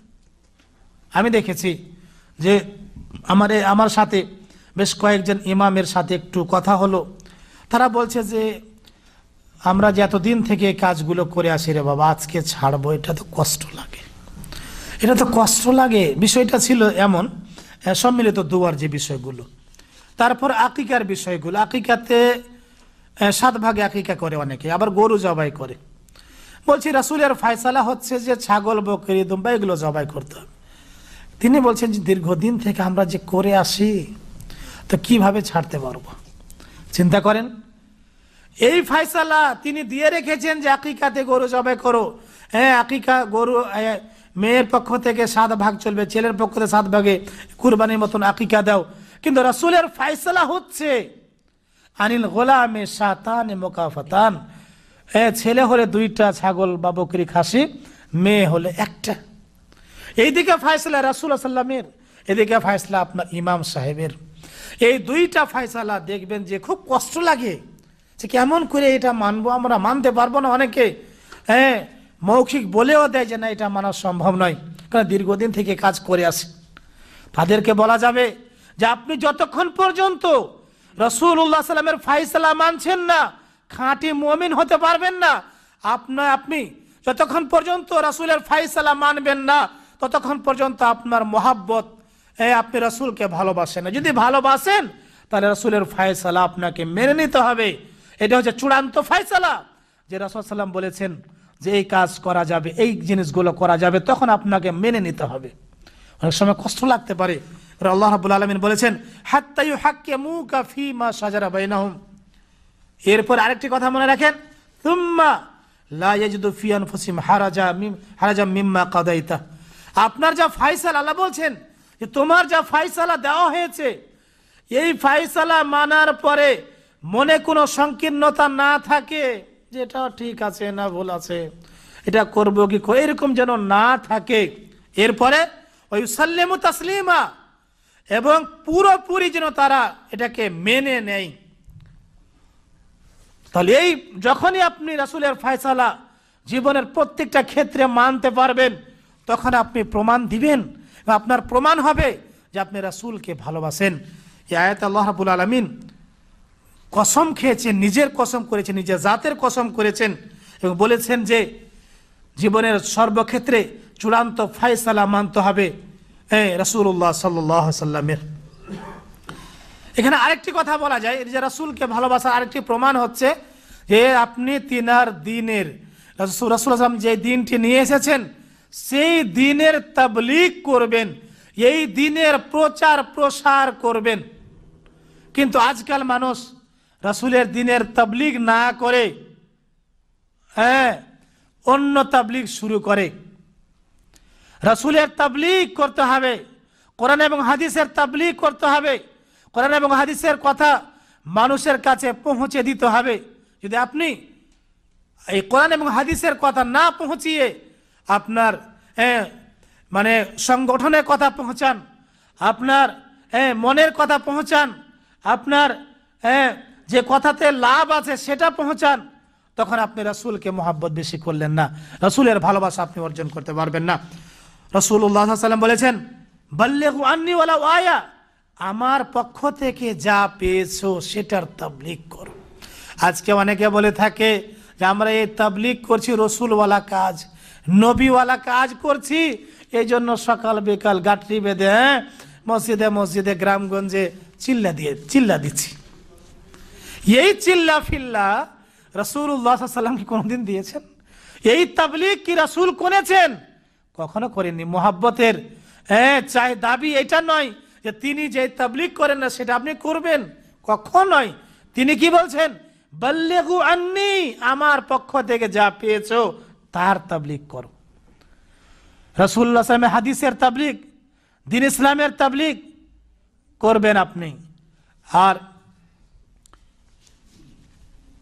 ওয়াহাদ্দিসু আন বনি ইসরাঈল ওয়ালা হারাজ, বনি ইসরাঈলদের কিসসা কাহিনী বর্ণনা করো, এতে কোনো দোষ নেই, কোনো গুনাহ নেই। ওমান কাযাবা আলাইয়া মুতাআম্মিদান ফালিয়াতাবাওয়া মাকআদাহু মিনান নার, এবং যে ব্যক্তি, রাসূল সাল্লাল্লাহু আলাইহি ওয়াসাল্লাম বলেছে, যে ব্যক্তি আমার ব্যাপারে জেনে শুনে মিথ্যা আরোপ করলো সেজন্য তার ঠিকানা জাহান্নাম বানিয়ে নেই। সহিহ বুখারী 3461 নম্বর হাদিস। এই হাদিস দ্বারা প্রমাণ হয় যে আপনি বলছেন আমি রাসূলকে মহব্বত করি, তখনই বাস্তবায়ন হবে, তখনই প্রমাণ হবে যখন আপনি রাসূল সাল্লাল্লাহু আলাইহি ওয়াসাল্লামের পক্ষ থেকে যা পেয়েছেন তার তাবলীগ করবেন। তাহলে হাদিসের তাবলীগ করতে হবে। আরেকটি কথা বলি যে আল্লাহ রাব্বুল আলামিনের কোরআন, দ্বীন ইসলাম, এরও তাবলীগ করতে হবে। আল্লাহ বলছেন ইয়া আইয়ুহার রাসূল বাল্লিগ মা উনজিলা ইলাইকা মির রাব্বিক, হে রাসূল বাল্লিগ, তাবলীগ করো, মা উনজিলা ইলাইকা মির রাব্বিকা, তোমার রবের পক্ষ থেকে যা তোমার কাছে নাজিল করা হয়েছে, অর্থাৎ কোরআনুল কারীমের তাবলীগ করো। ওয়া ইন লাম তাফআল, তুমি যদি কোরআনের তাবলীগ না করো, ফামা বাল্লাগতা রিসালাতাহু, সুতরাং তুমি আল্লাহর রিসালাতকে পৌঁছাইলে না। আল্লাহু ইয়াসিমুকা মিনান নাস, আল্লাহ তোমাকে মানুষের বিপদ আপদ থেকে, মানুষের অনিষ্ট থেকে রক্ষা করবে। ইন্নাল্লাহা লা ইয়াহদিল কওমাল কাফিরিন, নিশ্চয় আল্লাহ রাব্বুল আলামিন কাফের সম্প্রদায়কে হেদায়েত দিবেন না। সূরা মাইদার ৬৭ নম্বর আয়াত এবং এই হাদিস দ্বারা প্রমাণ হয় যে আপনি রাসূলকে যখন ভালোবাসছেন, মোহাব্বত করছেন, তার আলামত হলো যে আপনি কোরআন এবং হাদিসের তাবলীগ করবেন। কোরআন এবং হাদিসের তাবলীগ বাদ দিয়ে অন্য কিছুর তাবলীগ যখন করবেন, তাহলে আপনি ভালোবাসার পরিচয় দিতে পারবেন না। যাই হোক, সর্বশেষ যে কথাটি বলবো যে আপনি রাসূলুল্লাহ সাল্লাল্লাহু আলাইহি ওয়াসাল্লামকে কেন ভালোবাসবেন। প্রশ্ন যে আপনি রাসূলুল্লাহ সাল্লাল্লাহু আলাইহি ওয়াসাল্লামকে সারা পৃথিবীর মানুষের চাইতে বেশি কেন ভালোবাসবেন। এর বেশ কয়েকটি উত্তর রয়েছে। যে আল্লাহ রাব্বুল আলামিন তিনাকে ভালোবাসতে বলেছেন, তিনার অনুসরণ করতে আল্লাহ নির্দেশ দিয়েছেন, এই জন্য আমরা রাসূলুল্লাহ সাল্লাল্লাহু আলাইহি ওয়াসাল্লামকে ভালোবাসবো। এর আরেকটি উত্তর হচ্ছে যে ঈমানের দাবি হলো আপনি তখনই খাঁটি মুমিন হতে পারবেন যখন সবচাইতে বেশি ভালোবাসবেন রাসূলুল্লাহ সাল্লাল্লাহু আলাইহি ওয়াসাল্লামকে। এর আরেকটি জবাব হচ্ছে যে কিয়ামতের ময়দানে রাসূলুল্লাহ সাল্লাল্লাহু আলাইহি ওয়াসাল্লাম আপনার জন্য শাফাআত করবেন, সুপারিশ করবেন, হাউজে কাউসারের পাশে দাঁড়িয়ে থাকবেন, এই জন্য আপনি তাকে মহব্বত করবেন। এর আরেকটি জবাব হচ্ছে যে তিনার মাধ্যমে আপনি দ্বীন ইসলাম পেয়েছেন, তিনার মাধ্যমে আপনি সঠিক দ্বীন পেয়েছেন, তিনার মাধ্যমে আপনি শিরক বেদাত থেকে বেঁচে থেকে সঠিক তাওহীদের দাওয়াত পেয়েছেন। এর আরেকটা জবাব হচ্ছে যে তিনি আমাদেরকে সতর্ক করেছেন প্রকাশ্য শত্রু শয়তান থেকে। চিন্তা করেন যে আপনাকে যদি কোনো ব্যক্তি বলে এই রাস্তা দিয়ে যাবেন না, সামনে শত্রু আছে, এই রাস্তা দিয়ে যান, তাহলে আপনি তাকে ভালোবাসবেন যে যাক আমাকে ওই বড় বিপদ থেকে সতর্ক করলো, ঠিক না? আর আপনি এটাও ভাববেন যে এই লোকটা আমার কল্যাণ চাই, আমাকে মহব্বত করে ভালোবাসে, এই জন্য তো এই কথাগুলো বলল। আর যদি আপনারকে মহব্বত না করে তখন বলবে যে এই রাস্তা খুব খারাপ রাস্তা, এদিক দিয়ে সোজায় চলে যান, কারণ আপনি বিপদে পড়েন, সে খুশি থাকবে। কিছু মানুষ আছে যে আপনি ব্যবসা বিজনেস করছেন, ঠিক আছে, আরেকজন যদি ওই ব্যবসা খুলে, আপনি বলেন যে ব্যবসাতে করে লাভ নাই, লসই চলছে, এটা কিন্তু মহব্বতের আলামত নেই, কারণ আপনি চাচ্ছেন না যে এই ব্যবসা সেও খুলুক। তাহলে যে যাকে ভালোবাসে সে অবশ্যই চায় যে তাকে বিপদ আপদ থেকে বাঁচাবে। আপনি আপনার পরিবারকে এখান থেকে ফোনে বলেন যে দেখো আমি তো দূরে আছি, তুমি পর্দা করে চলবে, 5 ওয়াক্ত নামাজ পড়বে, তুমি কোরআন পড়বে, তুমি পরপুরুষের সাথে কথা বলবে না। কাকে বলে? স্ত্রীকে মানুষ বলে কিনা? কেন বলে? যে বেশি ভালোবাসে, মহাব্বত করে। আর মহাব্বতের লোকের যদি কোনো ত্রুটি বের হয় তাহলে যে মহাব্বত করে তার খুব কষ্ট লাগে, লাগে না? খুব কষ্ট লাগে। এই জন্য একজন বাবা মনে করে এক ছেলেকে খুব ভালোবাসে, খুব মহাব্বত করে, আর ওই ছেলে যদি কাউরি কোনো কিছু চুরি করে নেয়, ধরা পড়ে যায়, তাহলে বাবার খুব কষ্ট লাগে, খুব কষ্ট লাগে যে হায় রে, তুই কত ভালোবাসলাম, কত আদব কায়দা শিখালাম, আর আজকে তুই চুরি করলি আর আমার বদনামি করলি। রাসূলুল্লাহ সাল্লাল্লাহু আলাইহি ওয়াসাল্লামকে আপনি এই জন্য ভালোবাসবেন, তিনি আপনাকে ওই জাহান্নাম থেকে রক্ষা করেছেন, ওই আযাব থেকে রক্ষা করেছেন, বিপদ থেকে, শিরক বেদাত থেকে রক্ষা করেছেন। এই জন্য হাদিসের মধ্যে পাওয়া যায় রাসূলুল্লাহ সাল্লাল্লাহু আলাইহি ওয়াসাল্লাম বলেছেন যে আমি তোমাদের কোমর ধরে তোমাদেরকে জাহান্নাম থেকে রক্ষা করছি, বাঁচাচ্ছি, আর তোমরা উই পোকার মতন জাহান্নামে পড়ছো। রাসূলুল্লাহ সাল্লাল্লাহু আলাইহি ওয়াসাল্লাম আমাদেরকে সতর্ক করেছেন, সাবধান করেছেন যে দেখো এই পৃথিবীতে বেঁচে থাকতে হলে ওই শয়তান, বুড়া শয়তান থেকে বেঁচে থাকবে। কারণ এই শয়তান আদম এবং হাওয়াকে জান্নাত থেকে বের করিয়েছে, এই শয়তান বড় বড় গুনাহ করায়, অতএব শয়তান থেকে সাবধান থাকবে।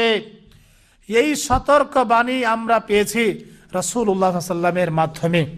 সম্মানিত ভাতৃমণ্ডলী, অতএব আমরা রাসূলকে ভালোবাসবো, এর বেশ কয়েকটি কারণ বললাম, এই কারণের মাধ্যমে আমরা রাসূলকে ভালোবাসবো। এরপরে সর্বশেষ আরেকটি কথা বলে দিই যে ভালোবাসার ক্ষেত্রে কিছু বাড়াবাড়ি হচ্ছে, ভালোবাসার ক্ষেত্রে কিছু বাড়াবাড়ি হচ্ছে।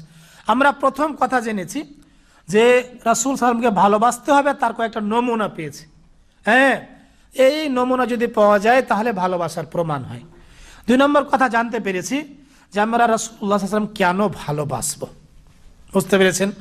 3 নম্বর কথা আজকে হবে যে এই ভালোবাসার ক্ষেত্রে সীমা লঙ্ঘন করা যাবে না। কি বলেন?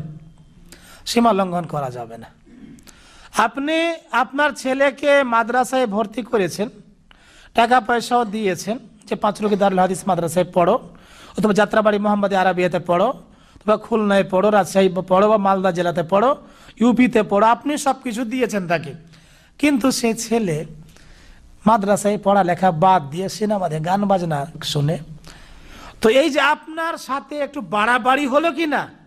আপনি যে কাজ করতে বলেছিলেন ওই কাজ না করে ওই রাস্তা থেকে বেরিয়ে আরেক রাস্তা গ্রহণ করলো। আপনি একজন বাবা হিসাবে বলেন যে আপনি কি আপনার ছেলেকে আর মহব্বত করবেন, ভালোবাসবেন? ভালোবাসবেন না। আপনি আপনার স্ত্রীকে বলেছেন যে শরীরটা একটু দুর্বল, রাত্রে একটু গরম গরম রুটি তৈরি করিও, আর আপনার স্ত্রীকে এসে দেখছেন যে রুটি তৈরি করেনি, সকালে ঠান্ডা ভাত, বলছে যে তুমি এটা খেয়ে ঘুমিয়ে যাও। আপনি কি বলবেন? কি বলবেন? তার প্রতি রাগান্বিত হবেন কি না? তোমাকে যে নির্দেশ দিয়েছে সে কাজ কেন হয়নি? চিন্তা করেন। তাহলে এই বাড়াবাড়ি হলো একটু, এগুলো দুনিয়ার বাড়াবাড়ি, কিন্তু শরীয়তের ক্ষেত্রে আপনি না বেশি করতে পারবেন না কম করতে পারবেন। কিছু মানুষ বলে থাকে যে একটু বেশি করলে অসুবিধা তো নাই। তাকেই বলেন যে ভাই মাগরিবের নামাজ 3 রাকাত 4 রাকাত পড়েন, অসুবিধা কোন জায়গাতে আছে? সে বলবে যে না না, এটা 4 রাকাত চলবে না। কেন চলবে না? এই জন্য চলবে না, উত্তর দিবে যে রাসূল সাল্লাল্লাহু আলাইহি ওয়াসাল্লাম পড়েনি 4 রাকাত। আপনি বলেন যে আপনি যে ঈদ মিলাদুন নবী করেন, সবুজ পতাকা নিয়ে ইয়া রাসূল ইয়া নবী করে বেড়ান, সেই দিন যে মিষ্টান্ন জিলাপি বিতরণ করেন, সেই দিন যে আপনি এই বড় বড় বেদাতি কাজ করেন, এই বেদাতি কাজে রাসূল করেননি, সাহাবারা করেননি, তাবে তাবিন করেননি, স্বর্ণ যুগে করা হয়নি, মক্কা মদিনায় করা হয়নি, এই কাজ তুমি কেন করো? সেই বলবে যে ভাই একটু মহব্বত বেশি তো এই জন্য করি। চিন্তা করেন, এই ক্ষেত্রে বুঝার চেষ্টা করে না, কিন্তু ওই ক্ষেত্রে বুঝছে যে মাগরিবের 3 চলবে ভাই, 4 চলবে না। তাকে বলেন যে ভাই আপনি যে 12 মাসে কোনো খবরই রাখেন না, আর এই মাসে এত মহাব্বত, প্রথম তারিখ থেকে কিছু এলাকায় দেখা যায় যে প্রথম তারিখ থেকে বাইকে একটা পতাকা রাখে, সবুজ পতাকা, তারপরে বাড়ির ছাদের উপরে পতাকা, মানে এখানে লেখা থাকে জশ্ন মিলাদে নবী, ঈদ মিলাদুন নবী। চিন্তা করেন, এটা নিয়ে বেড়াচ্ছে সার্টিফিকেট, মনে হচ্ছে যে জান্নাতের সার্টিফিকেট পেয়ে গেছে। এখানে যে বাড়াবাড়ি করে, রাসূলের জন্মদিবস পালন করে, সেই লোককে বলেন যে রাসূলুল্লাহ সাল্লাল্লাহু আলাইহি ওয়াসাল্লাম এই জন্মদিবস নিজে পালন করলেন না, তুমি কেন করো? সাহাবারা করলেন না, এই বাড়াবাড়ি করা চলবে না। কিন্তু তারপরেও বাড়াবাড়ি করে, কারণ কি? এদের পিছনে যে আলিমেরা যোগান দেয়, যে আলিমেরা বলে, তারা বলে যে আমরা যে কাজ করছি, যে কথাগুলো বলছি সেইভাবে চলবে, ডানে বামে এই কথাগুলো কাউরি কথা শুনিও না। তারা বলে যে এই মিলাদ করলে নবীর মোহাব্বত পাওয়া যাবে, নবীর ভালোবাসা পাওয়া যাবে, আর এই ভালোবাসা পেলে জান্নাত পাওয়া যাবে। আর আপনি যাচাই বাছাই করছেন না এটা চলবে কি চলবে না, অতএব আপনি বাড়াবাড়ি করতে পারবেন না। রাসূলুল্লাহ সাল্লাল্লাহু আলাইহি ওয়াসাল্লাম জন্ম নিয়েছেন, তাই আপনি এই নিয়ে মিলাদ করবেন, এর প্রমাণ তো দেখাতে হবে। আপনাকে আরেকটা কথা বলে দিই, যে আপনি একটা জায়গা কিনছেন, আপনার মায়ের জায়গা অথবা বাবার জায়গা অথবা ভাই বোনের জায়গা, ওই জায়গা যে আপনি কিনবেন, কিনার পূর্বে আপনি বলবেন আপনার মা বাবাকে, ভাই বোনকে, যে এই জায়গার প্রুফ আছে, ডকুমেন্ট আছে কি, দলিল আছে কি? যদি বলা হয় দলিল তো নাই, আপনি কি বলবেন? যে মা জায়গা তোমার কেনা হবে না, বাবা তোমার জায়গা কিনা হবে না, বোন তোমার জায়গাটা আমি কিনতে পারলাম না। বোন বলবে যে না, ভাই বোনের সম্পর্ক এত গাঢ় সম্পর্ক, মা ছেলের সম্পর্ক এত গাঢ়, আরে দলিল কিসের লাগবে? আপনি তো বলছেন যে না, দলিল ছাড়া আমি জায়গা কিনবো না। কিন্তু আপনি কেন চাচ্ছেন না ওই ইমামের কাছে যে ইমাম সাহেব আপনি যে আমাদেরকে ঈদ মিলাদুন নবী করাচ্ছেন, শবে বরাতের হালুয়া খাওয়াচ্ছেন, এদিকে এদিকে এই দিনে জিলাপি বিতরণ করাচ্ছেন, তা আপনি একটু প্রমাণ দেখান যে রাসূলুল্লাহ সাল্লাম নবুয়তের পরে আরো 23টি বছর থেকেছেন, তিনি কি এই জন্ম দিবস পালন করেছেন? এই কথা কোনোদিন জিজ্ঞেস করছেন, চুপচাপ বসে থাকছেন। তবে কিছু ভাইরা জিজ্ঞেস করে, তো ইমাম সাহেব যদি সবার সামনে জিজ্ঞেস করা হয়, ইমাম সাহেব এই 12 রবিউল আউয়ালে যে মিলাদ পড়ছেন, মিলাদ করছেন, এটার প্রমাণ কি কোরআন হাদিসে আছে? ইমাম সাহেব খুব রাগ করে, বেয়াদবি কথা, রসুলের সামনে গুস্তাখি, হ্যাঁ এত বড় বেয়াদব, দেখছেন আপনারা যে কি বেয়াদবি কথা বলে, যুগ যুগ ধরে কাজ চলে আসছে, আর এই বেয়াদব বলছে এগুলো আছে কিনা, এত বড় বেয়াদবি। এগুলো কেন বলে জানেন? হুজুরদের কিছু বুদ্ধি আছে, যার কাছে পুঁজি থাকে না তারা হয়তো একটু ধমক দিতে চায়। তো বিশ্বকবি আল্লামা ইকবাল বলছেন, इस्लाम की फितरत में कुदरत ने लचक दिया है, उतना ही उभरेगा जितना के दबाओगे। আপনি ইসলামকে যত চাপ দিতে চাইবেন যে না এটা সত্যটা প্রকাশ পেলে ঝামেলা আছে, কিন্তু সত্য গ্রহণ করবে এরকম লোক পাওয়া যাবে না। আল্লাহর দিন সত্য প্রচার প্রসার হবে এরকম লোক পাওয়া যাবে না। উতনা হি উভরেগা, অতটাই বের হবে, প্রকাশ পাবে। জিতনাকে দাবাওগে, যতটা আপনি দাবাও দিবেন, চাপ চেপে রাখবেন যে চুপচাপ থাক, হ্যাঁ, এরকম কিন্তু এখন আর সুযোগ নেই। আগে এক সময় ছিল কানে হাত দিয়ে বক্তার আওয়াজ নসিহত করতো, যেটা বলতো সেটা মানে মানুষ অন্ধের মতো বিশ্বাস করতে, কিন্তু এখন না, সেটা আর নয়। মানুষ নেটে দেখে যে এই বিষয়ে ওলামাদের কি বক্তব্য রয়েছে। আমি তো যে সমস্ত মানুষেরা জিজ্ঞেস করে যে এই বিষয়ে কি আছে, মিলাদের ব্যাপারে চলবে কি চলবে, আমি বলে দিই যে আমার শেখ ওস্তাদ মোহতারাম শেখ মতিউর রহমান মাদানির বেশ কয়েকটা বক্তব্য আছে, শেখ মুখলিসুর রহমান মাদানির বক্তব্য আছে, এগুলো একটু শুনেন, শোনার পরে আপনি ফয়সালা করবেন যে চলবে কি চলবে না। দেখেন দাওয়াতের এটা একটা পদ্ধতি, আপনি ডাইরেক্ট বলছেন সেটা মানতেও পারে নাও পারে, কিন্তু বলতে হবে। আপনি কখনো জিজ্ঞেস করছেন না ইমাম সাহেবকে যে ইমাম সাহেব এর দলিল আছে কি আছে না, চিন্তা করে ইমামকে জিজ্ঞেস করছেন না, কিন্তু মাকে জিজ্ঞেস করছেন যে মা তোমার জমির দলিল আছে, বাবাকে জিজ্ঞেস করছেন বাবা জমির দলিল আছে। ইমামকে জিজ্ঞেস করেন। দুনিয়ার ক্ষেত্রে দলিল আপনি চাচ্ছেন, কিন্তু শরীয়তের ক্ষেত্রে কেন আপনি অন্ধ হয়ে থাকবেন? অন্ধ তাকলিদ আপনি কেন করবেন? অতএব আপনি প্রশ্ন করেন যে রাসূলুল্লাহ সাল্লাল্লাহু আলাইহি ওয়াসাল্লাম মিলাদ করেছেন কিনা, জবাব দিবে যে করেনি। সাহাবারা করেছে কিনা, বলবে করেনি। তবে তাবিনরা করেছে, বলবে করেনি।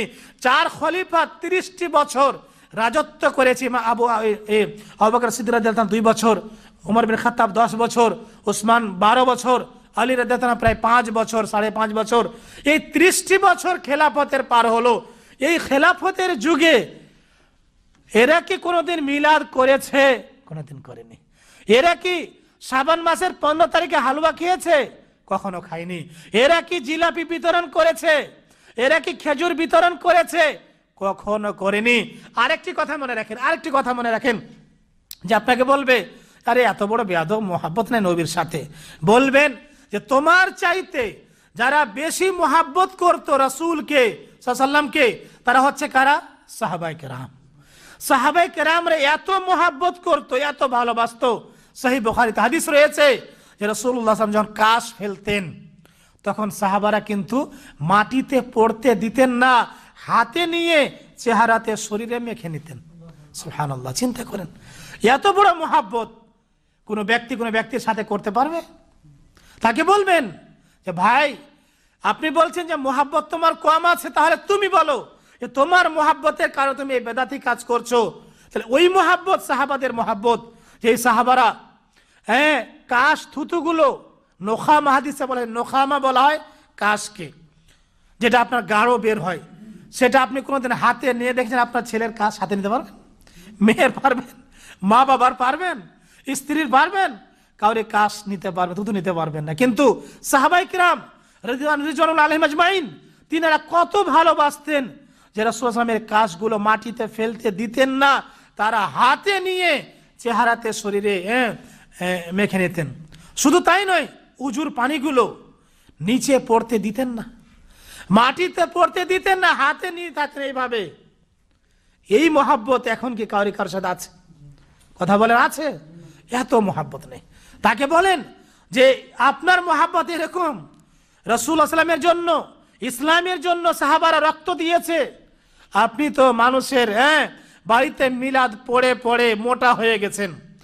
মিলাদ পড়ে পড়ে গোস্ত মাংস খেয়ে খেয়ে গলা মোটা হয়েছে, হাত পা গুলো মোটা হয়েছে।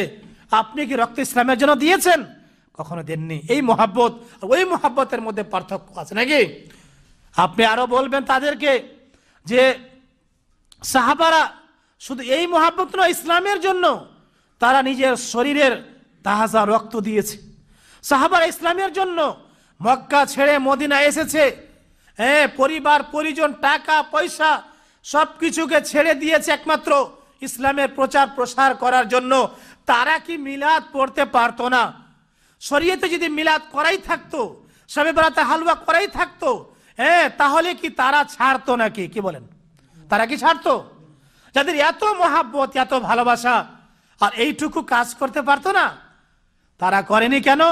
এই জন্য করেনি যে শরীয়তের মধ্যে এগুলো কোনো প্রমাণ নেই, কোনো প্রুফ নেই, কোরআন এবং হাদিসে কোনো প্রমাণ নেই যে এই দিনে 12 রবিউল আউয়ালে মিলাদ পড়তে হবে, জিলাপি বিতরণ করতে হবে, সবুজ জামা কাপড় পরতে হবে, এরকম কোনো বেদাত শরীয়তের মধ্যে পাওয়া যায় না।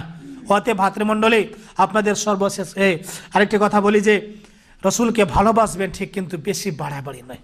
কমও ভালোবাসা চলবে না, বেশিও ভালোবাসা চলবে না। আল্লাহ রাব্বুল আলামিনের কাছে দোয়া করি আল্লাহ যেন তিনি আমাদেরকে জীবনের সকল গুনাহগুলিকে মাফ করেন। আল্লাহ রাব্বুল আলামিন যেন আমাদেরকে রসুলকে মহব্বত করার জন্য তৌফিক দান করেন।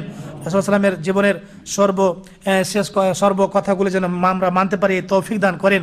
আল্লাহ তুমি আমাদের তৌফিক দান যেন আমরা আল্লাহ এবং তার রাসূলকে ভালোবাসতে পারি। আল্লাহ আমাদের যে সমস্ত ভাইরা বেদাতি কাজ করে তাদেরকে সঠিক জ্ঞান দেয় যেন তারা বেদাত থেকে ফিরে আসতে পারে। আল্লাহ বেদাতিদেরকে আল্লাহ একটু হেদায়েত করো, যেন তারা হেদায়েত পেয়ে বেদাত ছেড়ে দিয়ে সুন্নতকে গ্রহণ করতে পারে, তৌফিক দান করো। সুবহান রাব্বিকা রাব্বিল ইজ্জাতি আম্মা ইয়াসিফুন ওয়া সালামুন আলাল মুরসালিন আলহামদুলিল্লাহি রাব্বিল আলামিন। আসসালামু আলাইকুম ওয়া রাহমাতুল্লাহি ওয়া বারাকাতুহু।